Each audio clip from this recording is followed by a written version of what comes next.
chicos, ¿qué tal estáis?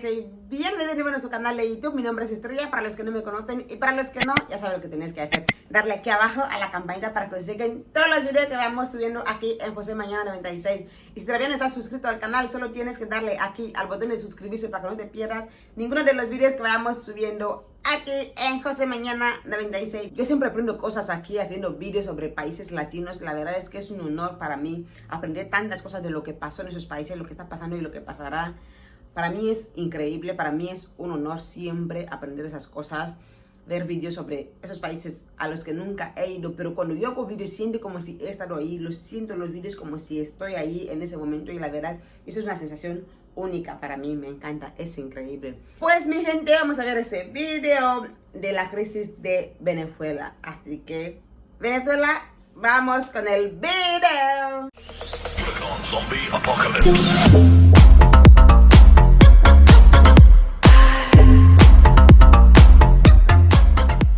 Hoy toca hablar de un conflicto que está de total y absoluta actualidad. Un conflicto que se desarrolla día a día y que, lejos de ir a mejor, cada día pinta más feo. Hoy en Memorias de Pez toca hablar de Venezuela y de cómo este país ha podido llegar a estar como está al borde de una guerra civil. Recordad que ese vídeo es de hace 3 años, rico, ¿ok? Muy rico en recursos naturales. Bajo el dominio español, Venezuela sirvió como mina de metales preciosos. Sus minas de oro nutrieron las arcas españolas desde el siglo XVI, mientras que otros recursos como el cacao, el tabaco, el azúcar o el cuero serían muy codiciados más tarde y exportados a Europa. También de Venezuela posteriormente se extraerán diamantes, plata, perlas y un sinfín de minerales más. Recordad esto porque la riqueza en recursos naturales de Venezuela es la clave del conflicto. El caso es que Venezuela ansiaba independizarse del Imperio Español. La Ilustración y las ideas que surgieron de la Revolución Francesa calaron en los criollos. Cuando Napoleón invade España, los independentistas ven una oportunidad perfecta que no pueden dejar escapar. Es aquí donde surgió el gran referente para millones de venezolanos, Simón Bolívar. Simón Bolívar fue quien lideró la lucha independentista. La hasta entonces provincia de Venezuela fue primero integrada en lo que se llamó la Gran Colombia, y más tarde se independizó de esta, siendo ya completamente independiente. Bolívar dejaría una frase antes de morir que merece ser recordada: América es ingobernable.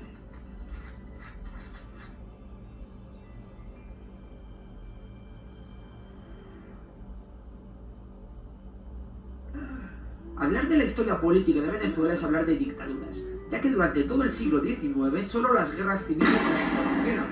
Lo mismo ocurriría en el principio del siglo XX. En 1908 llegaría al poder el dictador Juan Vicente Gómez, que se encontraba una gran crisis económica provocada por la deuda de Venezuela con las grandes potencias mundiales. Desde la independencia de Venezuela, el gran problema del país siempre había sido la extrema pobreza de una gran parte de su población. Sin embargo, en 1910 se descubrió en Venezuela un recurso mucho más valioso que el oro: el petróleo. En menos de 10 años, Venezuela se convirtió en el mayor exportador del mundo y su deuda exterior simplemente desapareció. ¿Sirvió esta nueva riqueza para mejorar el nivel de vida de los venezolanos? Pues no.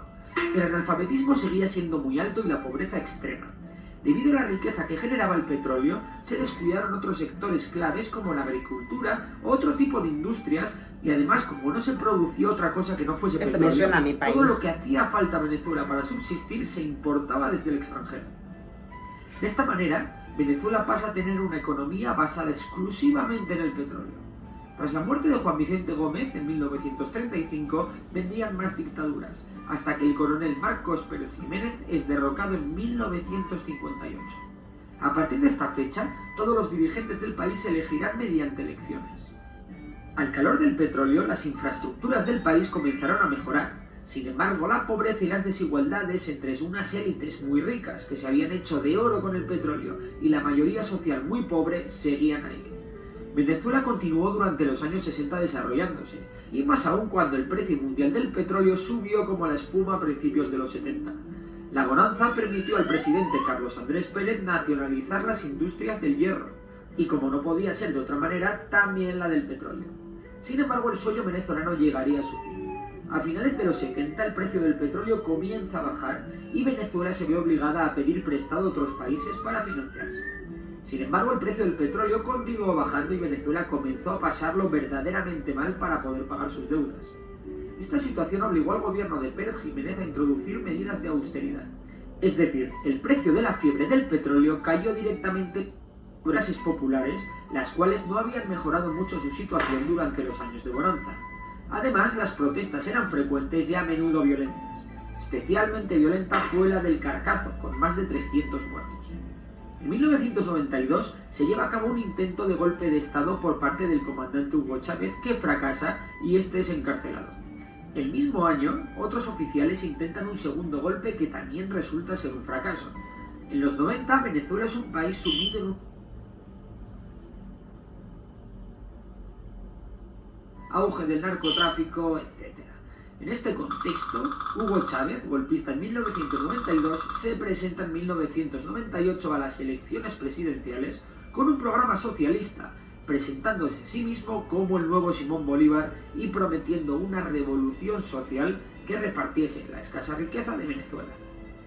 Chávez ganó las elecciones y comenzó con su programa. Durante los primeros años de su gobierno, la sociedad venezolana se dividió entre chavistas, que apoyaban el proyecto bolivariano, y opositores, que demandaban una mayor libertad económica. Sin embargo, Chávez supo ganarse gran parte de las clases populares con programas estatales de ayuda a los más necesitados y volvió a ganar las elecciones. La oposición intentó derrocar a Chávez en 2002 por la fuerza, y lo volvió a intentar una vez más con una huelga general que paralizó el país durante 63 días. Wow. Todo ello sin ningún 21, el precio del petróleo volvió a subir como la espuma, lo que le dio un gran poder al gobierno chavista, que continuó con su programa de ayudas sociales. En 2007, Chávez es reelegido por tercera vez. Esta tercera legislatura se centró en sus relaciones internacionales, promoviendo un bloque anti-Estados Unidos con países como Bolivia o Cuba. Estados Unidos, presidido por entonces por Bush, declaró a Venezuela como parte del eje del mal. La nueva década comenzaba con un gran problema que hizo tambalearse al gobierno chavista. Una sequía produjo una crisis energética y de agua sin precedentes. Una crisis que duraría cerca de 2 años y que se cobró el puesto de varios dirigentes chavistas. Hugo Chávez, enfermo de cáncer, gana sus cuartas elecciones presidenciales. Poco después, el presidente venezolano muere y se celebran unas elecciones que son ganadas por el candidato chavista Nicolás Maduro.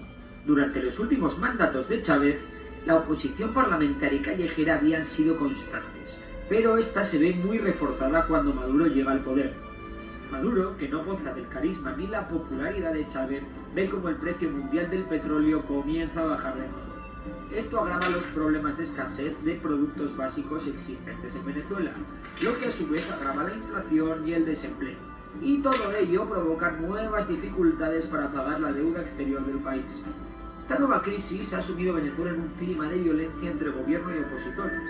Maduro ha respondido a la beligerancia de la oposición con medidas que blindan al gobierno y lo hacen prácticamente imposible. Los opositores acusan a Maduro de dictador, mientras que este acusa a los opositores de traidores y golpistas.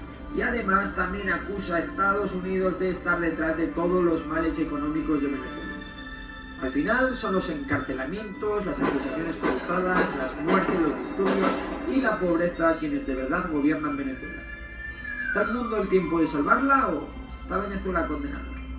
Por supuesto, podéis comentar sobre este tema, sobre el conflicto, y si os ha gustado el canal, suscribiros, darle a like y no. Pues gente, hemos visto la crisis de Venezuela. La verdad es que, como he dicho antes, yo a veces veo sus vídeos y me quedo en plan, wow, estas cosas están pasando o han pasado y yo no me he enterado. Es que necesito leer más, estudiar más, no sé, saber más cosas del mundo. Y gracias a YouTube sé muchas cosas más. La verdad es que yo no sabía toda esa historia de la crisis de Venezuela y eso. Y recordarles que hace 3 años que se subió ese vídeo que estoy haciendo, reaccionando ahora mismo, por favor. No es un vídeo reciente, hace 3 años que se subió. Pero me pareció muy interesante saber esa crisis que tuvo Venezuela y esas cosas. La verdad es que por eso he venido aquí a traeros el vídeo para que veáis conmigo sobre esa crisis de Venezuela. Espero que os haya gustado. La verdad es que hayáis aprendido muchas cosas. Yo aprendo muchas cosas, me ha gustado muchísimo. Y espero que a ustedes también les haya gustado. Y como siempre, es un placer estar aquí. Muchísimas gracias. Nos vemos en el próximo video. ¡Mua, mua!